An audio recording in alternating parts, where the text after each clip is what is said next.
Olá, seja muito bem-vindo ao Descomplica Aí, que hoje vai falar sobre problemas dentro dos condomínios. E sobre esse assunto a gente conversa com ele, Vinícius Parisi. Tudo bem, Vinícius? Seja muito bem-vindo. Como vai? Tudo bem, Roberta. Bem, obrigado pelo convite. Falar um pouquinho sobre esse assunto que é bastante espinhoso, que é a responsabilidade do síndico dentro de situações de tragédias, às vezes, que acontecem dentro dos condomínios, né? Antes da gente começar o nosso bate-papo aqui, queria que você acompanhasse uma matéria que aconteceu no Rio de Janeiro. Uma criança de 7 anos de idade estava brincando ali no espaço kids de um condomínio no Recreio dos Bandeirantes. De repente, uma pilastra de concreto desabou. Isso aconteceu ontem à noite, nesse condomínio, aqui no Recreio. De acordo com testemunhas, essa criança de 7 anos, a Maria Luísa Oldenbergas, estava numa rede de balanço brincando quando uma das pilastras que estava segurando essa rede acabou caindo em cima dela. Ela ficou acordada durante um tempo, até quando os bombeiros chegaram, ela estava com vida, mas depois teve uma parada cardiorrespiratória e não resistiu. Segundo os moradores, esse espaço onde aconteceu esse acidente foi reformado há pouco tempo. As pilastras foram colocadas para fixar essa rede onde a criança estava brincando. Os moradores dizem que essa obra foi feita sem autorização e sem um acompanhamento dos bombeiros e de engenheiros. Já um funcionário do prédio disse em depoimento à polícia que essa estrutura de concreto já existia e nessa obra foi apenas revestida com madeira. Foi em dezembro do ano passado. Alguns moradores contaram que já tinham falado com a administração sobre esse perigo, mas que nada foi feito, né? Nenhum alerta, por exemplo, foi colocado, mesmo esses moradores falando, indo até a administração desse prédio. Os moradores também contam que a perícia apontou que essa pilastra estava enterrada a apenas 5 centímetros do chão e, portanto, não estava sustentando, não estava conseguindo sustentar essa rede de balanço onde a criança brincava.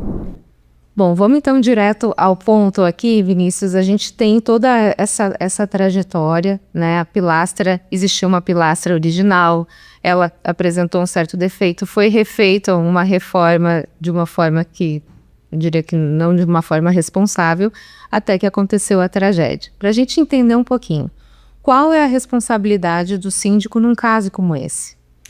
Então, Roberta, é difícil a gente pegar um fato como esse que aconteceu no Rio de Janeiro e conseguir identificar tanta irregularidade, né?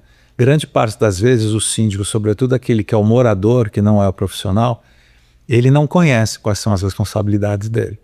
O síndico, ele empresta o CPF dele para o condomínio e ele pode ser culpado e responsabilizado por atos até administrativos, né, esses atos irresponsáveis, e também ele pode ser responsabilizado pela omissão.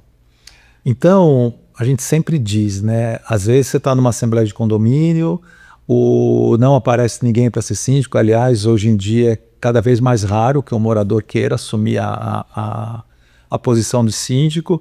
Os que conhecem um pouquinho não querem, mas às vezes você está com a sua vida tranquila, vivendo bem com a sua família, no seu trabalho, se divertindo, e de um dia para o outro, por participar de uma reunião, você acaba aceitando a incumbência de ser síndico. Não faça isso. Não.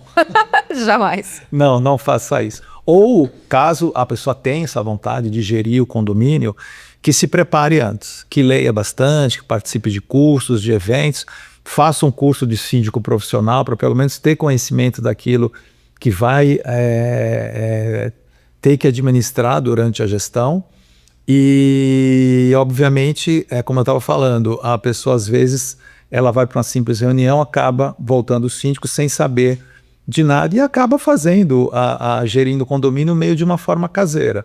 E esse caso do Rio de Janeiro, ele demonstra, assim, que essa síndica ela não tinha esse conhecimento, porque é inconcebível que uma pessoa que se preparou um pouquinho para o cargo tome as atitudes que ela tomou e, lamentavelmente, veio a óbito uma criança de 7 anos. Se a gente for analisar, então, o fato, Vinícius, assim, a gente está falando de uma área comum, né? A criança estava ali brincando numa área de lazer. Uma área comum, todo mundo tem acesso.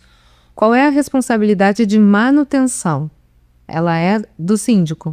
Ela é do síndico. Na verdade, a gente sempre orienta que o síndico, ao assumir, ele tenha lá o controle dele.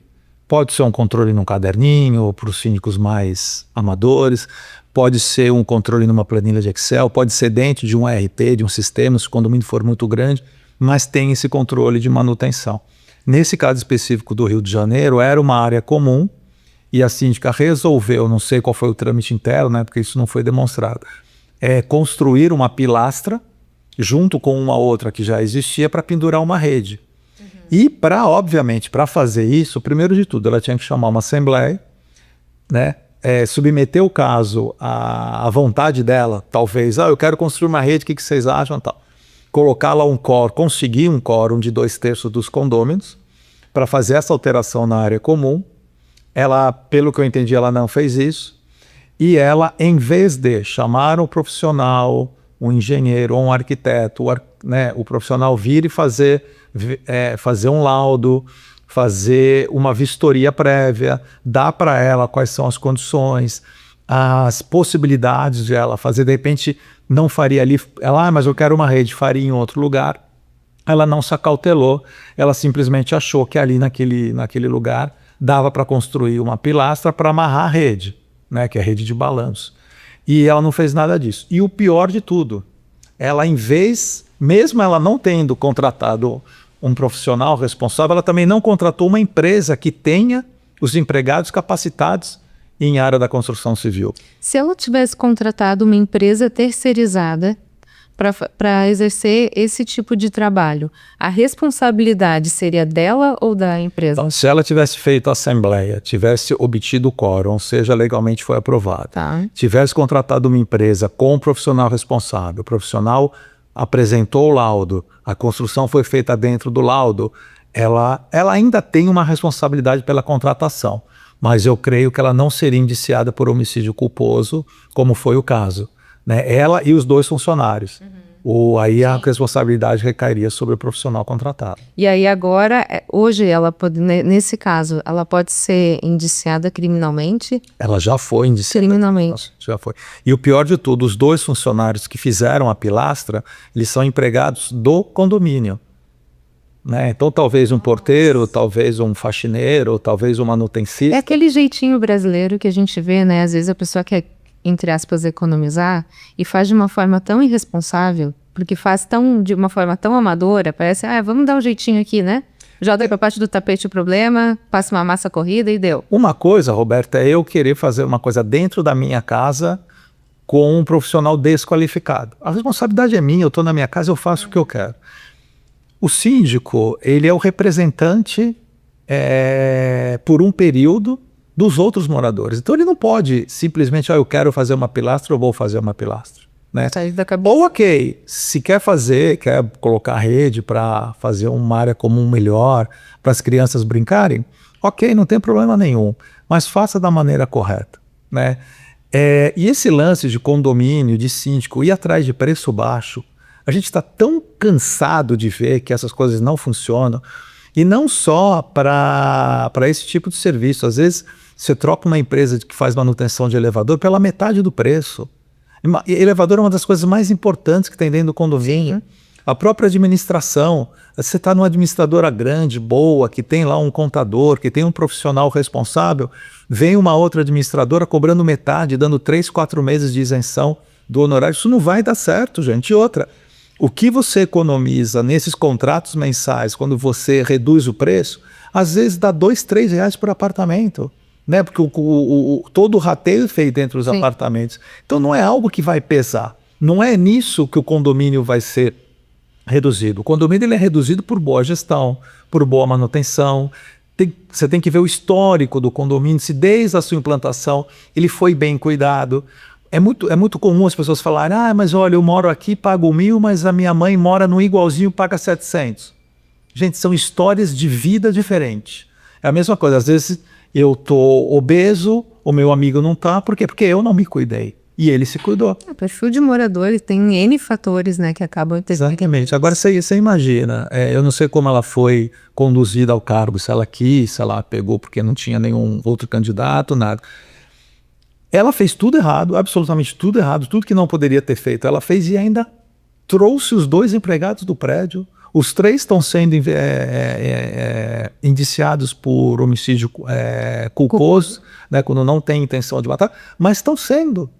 Né? Então, assim, o empregado do prédio, do nada, ele está sendo indiciado. A vida das pessoas, da hora, e sem falar da família. Fora, que eu acho que ainda é o principal, é o baque psicológico que essas pessoas, esses 3, né, o síndico, os 2 empregados, eles têm hoje, de ter dado causa à morte de uma criança de 7 anos.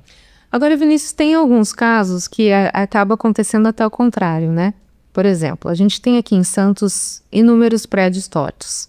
Prédios antigos que às vezes estão com fiação vencida, que a gente sabe que precisa ter uma reforma estrutural e que isso é muito dispendioso, muito caro. E às vezes o síndico alerta o prédio, mas o corpo diretivo opta por não fazer. Num caso desse, por exemplo, que acontece uma tragédia, a responsabilidade mesmo assim fica sendo do síndico ou ele tem que provar que ele alertou e que a Assembleia não foi aprovada, divide-se a culpa, como é que funciona? Então, nesse caso, Roberta, a responsabilidade é dessa síndica. Sim, no caso do Rio de Janeiro. Okay. Mas eu tive dentro do escritório semana passada, foi feita uma assembleia e foi aprovado um serviço, inclusive da instalação de elevador para deficiente. Elevador para deficiente é uma obra necessária. Você não precisa ter 2/3 de quórum. Por quê? Porque o poder público foi no condomínio, intimou o condomínio e falou, olha, vocês precisam fazer as obras para adequar aos deficientes físicos. E dentre essas obras, vocês precisam ter um elevador aqui. Aí, obviamente, que a síndica fez tudo direitinho. Né? Quando ela tem uma boa administradora do lado, um bom advogado, ela é bem instruída, né? Eu falo, você procura uma pessoa assim, um profissional que tenha registro, e foi feito um planejamento, foi feito um projeto, levou-se esse projeto na Assembleia e a Assembleia aprovou. Então estava tudo feito. Agora, um grupo de 3, 4 moradores pediram à Assembleia porque não concordam com a instalação do elevador. Eles não têm que concordar, Roberto. Isso aí é uma intimação do poder público. O condomínio ele é obrigado. Tem que trazer acessibilidade. Então, assim, em casos mais radicais, quando a obra ela é classificada como necessária e por um motivo ou outro a Assembleia e os outros moradores não querem fazer a obra, a única orientação que eu posso dar é para o síndico entregar o cargo, Roberto. Porque vai sobrar para ele. A própria omissão dele de não fazer a obra que o poder público está intimando a fazer já caracteriza ele como um crime de omissão. Ele não fez. E o prédio vai ser multado. Se o prédio vai ser multado, vai pagar. Depois de uma prestação de contas, ela não é aprovada. E quem vai ter que pagar essa multa? É o próprio síndico. Então é bem delicada uma situação dessa, né? A pessoa tem que saber a posição dela, do síndico, e passar essa comunicação para os moradores. Falar, olha, não sou eu que estou querendo colocar elevador nenhum. Né? É a Prefeitura de Santos que está me intimando a colocar. Agora, eu não sei se foi o caso do Rio de Janeiro, até entendi que tenha sido isso, mas eu vi a matéria meio rapidamente. Essa síndica, agora, neste momento, ela não está mais como síndica. Parece que quando foi feita a pilastra, ela era síndica. Então, isso, assim, o síndico ele pode responder por coisas que ele fez há anos atrás, mesmo que hoje, atualmente, ele não ocupa esse cargo. Exatamente. Por exemplo, a criança morreu agora, mas quando foi dada a ordem de serviço da pilastra, ela era síndica, ou seja, ela era responsável. Fez um serviço mal feito, o problema é dela. O problema, a responsabilidade é dela, tanto que o inquérito, pelo que eu entendi da situação, o inquérito policial, ele foi encerrado, mandado para o Ministério Público. O Ministério Público entendeu, né, que realmente ela foi a responsável. Uma coisa, se eu não me confronto, junto com esses 2 empregados, né, que são os menos culpados, sim. Mas eles construíram de uma forma ilegal, sem projeto, num local errado. Né? Inclusive, o inquérito policial foi buscar na documentação do condomínio as notas fiscais da compra do material, né, e não encontrou uma nota fiscal de uma empresa que fez o serviço. Né? Então, às vezes, nessa ânsia, eu tenho muito isso dentro do escritório. O síndico fala, poxa, eu sei que não pode dar esse trabalho para o empregado, mas eu queria ajudá-lo financeiramente, então eu dei o muro para ele pintar. Eu falei, você quer ajudar o funcionário?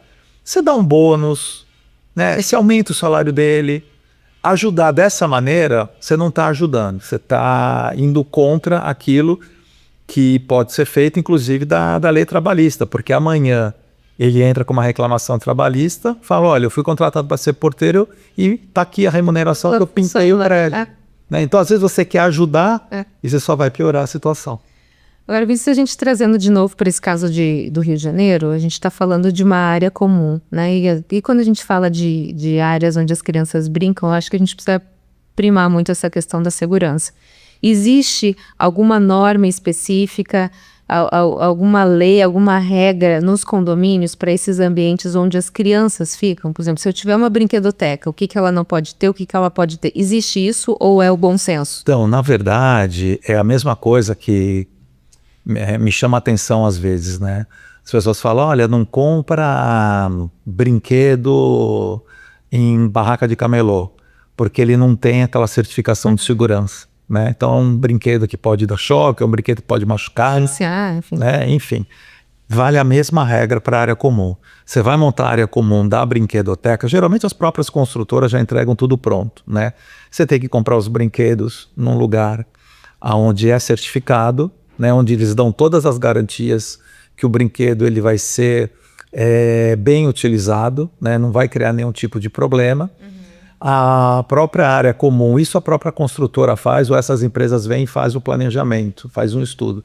Se tem os recursos necessários, se tem um escorregador e o muro na frente do escorregador está a 10 metros, então não corre o risco da criança descer no escorregador e dar de cara com o muro. Sim. Então tudo é questão de ser planejado, tudo é questão de ter um profissional responsável por trás, e nesse caso, como é compra de equipamentos, que a empresa dê toda a garantia que não é um equipamento que vai quebrar. E caso aconteça, se o síndico ou algum morador perceber, olha, eu acho que caiu um parafuso aqui, interdita a área imediatamente, chama alguém para consertar. Se não acontecer alguma coisa, vai ser responsável também.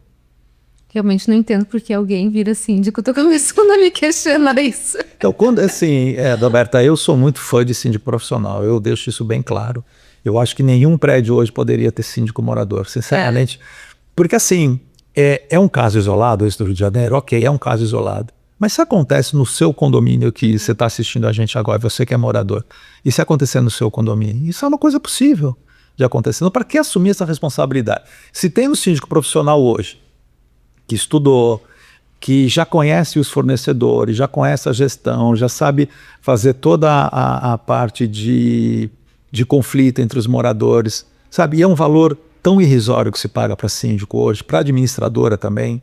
Né? Depois você vê a responsabilidade que eu pagaria até 3 vezes mais. Exatamente. Então, se o custo-benefício de uma empresa profissional estar dentro do condomínio é muito grande.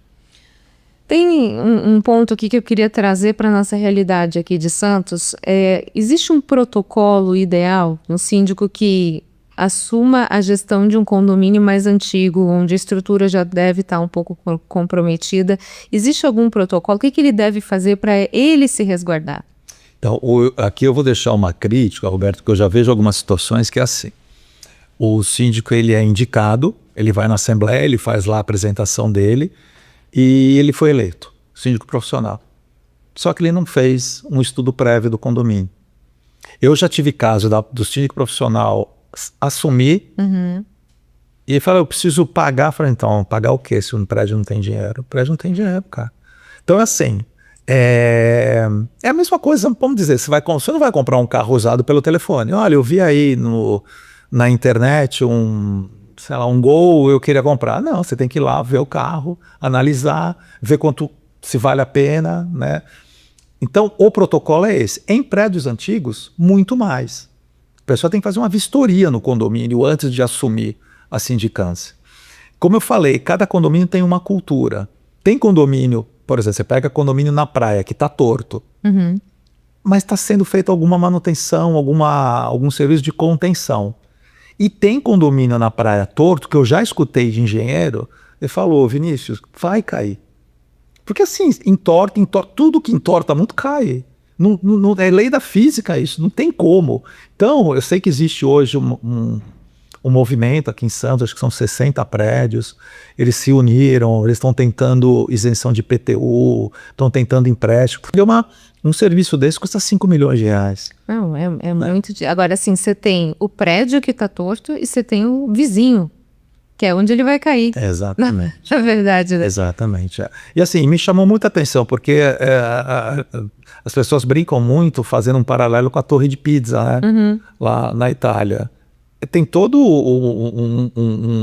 uma forma de sustentar aquela torre daquela maneira, né? A gente teve o Nunzio Malzone aqui em Santos, que ele foi colocado no prumo. Na época gastaram 1 milhão e pouco. Só que o prédio está retinho. E obviamente, hoje você vai nesse condomínio, você pode comprar um apartamento tranquilamente lá. Você se arriscaria a comprar um apartamento torto desse jeito? Tem gente que compra, né? Porque ele é algo que ainda se comercializa, a gente vê. Só que, meu, Gente, mas... se vale 300, você vai pagar 150. E só quem entrou num prédio que está torto sabe o que é, porque você sai de lá completamente tonto do apartamento. Eu fui visitar uma vez, é uma subida. Eu acho que para nivelar, eles fizeram uma rampa. Você fica com dor na panturrilha andando no corredor. Roberta, tem prédio que o elevador já está raspando na parede. Nossa, gente. Já está raspando na parede. Aí eu não sei como é que vai ficar. Mas o protocolo do síndico entrante, né, do síndico eleito, é esse. Antes de se candidatar, ele tem que saber o que ele vai pegar, né? Vinícius, no caso de uma tragédia como essa do Rio de Janeiro, e espero que a gente não tenha nenhuma notícia dessas parecida aqui em Santos, existe algum tipo de seguro que o prédio tem para esse tipo de situação? E o síndico pode fazer algum tipo de seguro pessoal para essas situações? Pode. O seguro do condomínio é um seguro normal, como se fosse um seguro de carro, né? Contra algum tipo de acidente, algumas coisas assim. O síndico também pode fazer um seguro de responsabilidade profissional, mas o seguro ele não cobre, Roberta, a penalidade, né, que a justiça vai aplicar. Né? Não é falar, olha, pera um pouquinho, eu estou aqui indiciado, eu vou ser preso, mas eu tenho seguro. Não, você vai ser preso.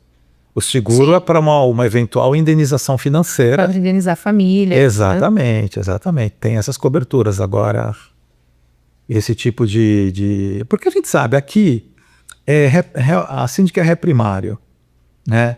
É homicídio culposo, não é um homicídio doloso. Ela vai ser condenada à prisão? Até pode, mas ela não vai chegar a ser presa. Né? Existe muito benesses aí da lei penal brasileira, ela não vai chegar aí para trás das grades e esses empregados também não vão, eu acredito. Só não sabe se eles continuam dormindo, né? Depois de uma tragédia dessa, eu acho. Bem complicado, né? Às E o pior de tudo é a família, né? Pai, mãe, Sim. perder uma pessoa de 7 anos realmente é uma tragédia. Pra gente fechar aqui, Vinícius, se entende, não sei se dá pra gente fazer um retrato do país, vendo o que aconteceu no Rio de Janeiro e tendo algumas histórias assim do cotidiano, a gente sabe que tem avançado muito essa questão de síndico profissional, graças a Deus, né? Se Deus fizer, essa profissão vai estar regulamentada. Mas existe... como é que você faz um retrato do país? Ainda tem muito síndico morador amador, que faz com que muitas pessoas ainda vivam debaixo de um risco desse? Existe. Profissão síndico. E quando a gente fala síndico profissional, a gente dá um caráter muito técnico para a pessoa. Olha, ele é um profissional, né? Só que assim, eu posso ser um síndico profissional sem ter feito nenhum curso. Por quê? Porque não é profissão regulamentada. Então, qualquer um pode ser. Só que existe aqueles que se preparam, que talvez a própria profissão anterior, que tem muita gente fazendo transição de carreira, virando síndico profissional. Então, por exemplo, eu conheço um que trabalhou na CPFL, então o cara manja tudo de elétrica. Tudo. Ele sabe tudo, de cabo a rabo, que um condomínio tem a parte elétrica. Então, é mais fácil para ele, né? Agora, obviamente, parte jurídica, parte de responsabilidade, ele vai ter que estudar, ele vai ter que fazer um curso. Tem bons cursos hoje, principalmente em São Paulo, que certificam os síndicos. Né? Mas não é uma faculdade, não é uma medicina, não é uma odontologia, não é uma contabilidade que a pessoa sai técnica, sai com diploma, com responsabilidade. Eu acho assim, se eu não gosto de síndico morador, não acho que é uma boa. Pelas experiências que eu tenho na minha vida profissional, o síndico profissional, o diálogo já é outro, já é diferente. Né? A gente consegue conversar num outro nível. Né? Apesar que às vezes tem síndico que está 25 anos, 30 anos no condomínio, o cara manja também. Né? Mas eu acho que a responsabilidade é muito grande para aquele que não quer fazer da sua sindicância a profissão. Então, como eu falei no começo aqui da nossa conversa, você tem sua família, você tem seus amigos, você tem suas diversões, você vira síndico, vai atrapalhar a sua vida. Talvez essa diversão aí de final de semana você nem vai ter, dependendo da demanda que você vai encontrar no... Sem contar que seu vizinho pode virar seu inimigo, né? E podia ser seu amigo por muito tempo. Pois é. Vinícius, muito obrigada pelas suas informações. Sucesso para você sempre, viu? Obrigado, Roberto. Descomplica aí, fica por aqui. Muito obrigado pela sua companhia. Espero que possa ter descomplicado esse assunto tão difícil. A gente se vê no próximo episódio. Até mais.